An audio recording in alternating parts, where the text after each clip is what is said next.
PGT হয়েও private প্র্যাকটিসের অভিযোগ, প্রশ্নের মুখে আরজি কর আন্দোলনের অন্যতম মুখ আশফাকুল্লাহ নাইয়া।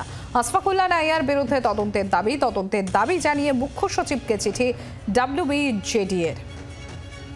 পিজিটি হয়েও প্রাইভেট প্র্যাকটিসের অভিযোগ, প্রশ্নের মুখে আরজি কর আন্দোলনের অন্যতম মুখ আশফাকুল্লাহ নাইয়া। আশফাকুল্লাহ নাইয়ার বিরুদ্ধে তদন্তের দাবি জানিয়ে মুখ্য সচিবকে চিঠি WBJD এর।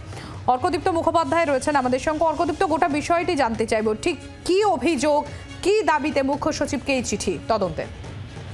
দেখো, গতকালই আমরা দেখিয়েছি আমাদের দর্শকদের যে West Bengal junior doctor association junior doctor ফ্রন্টের অন্যতম সদস্য আশফাকুল্লাহ নাইয়ার বিরুদ্ধে অভিযোগ করছেন যে 2022 সালে তিনি একটি মেডিকেল ক্যাম্পে গিয়েছিলেন এবং সেখানে নিজেকে বা তাকে বিশেষজ্ঞ ENT হিসেবে পরিচয় দেওয়া হয়েছিল, কিন্তু সেই সময় তিনি পিজিটি ছিলেন, বিশেষজ্ঞ ছিলেন না।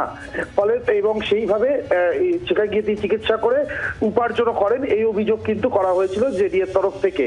কিন্তু আশফাকুল্লাহ পাল্টা বলেন যে তিনি ওখানে ফ্রি হেলথ ক্যাম্পে গিয়েছিলেন, কোনো পয়সা নেননি এবং এই অভিযোগের কোনো ভিত্তি নেই।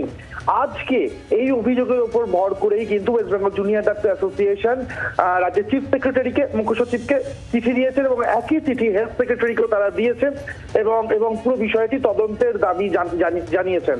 অর্থাৎ ওয়েস্ট বেঙ্গল জুনিয়র ডাক্তার অ্যাসোসিয়েশনের তরফ থেকে আশফাকুল্লাহ নাইয়ার 2022 সালের এই ক্যাম্পে যাওয়ার বিষয়টি পুরো খতিয়ে দেখতে দাবি জানানো হলো। যদিও আশফাকুল্লাহ সোশ্যাল মিডিয়াতে কিন্তু পোস্ট করে আবারও জানিয়েছেন যে তিনি কমপ্লিটলি একটা ফ্রি হেলথ ক্যাম্পে গেছিলেন, এক পয়সাও নেননি এবং তার সপক্ষে তার যথেষ্ট প্রমাণ আছে বলেও তিনি দাবি করেছেন। সম্প্রতি ধন্যবাদ অর্কদীপ্ত। আপনাদের আরও একবার জানাবো, পিজিটি হয়েও প্রাইভেট প্র্যাকটিসের অভিযোগ, প্রশ্নের মুখে আরজি কর আন্দোলনের অন্যতম মুখ আশফাকুল্লাহ নাইয়া।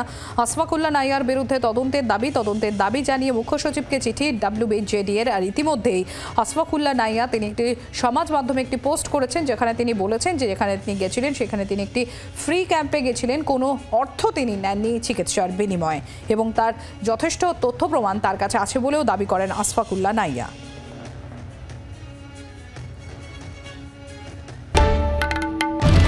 বাংলার আওয়াজ, বাঙালির আবেগ, জি 24 ঘন্টা।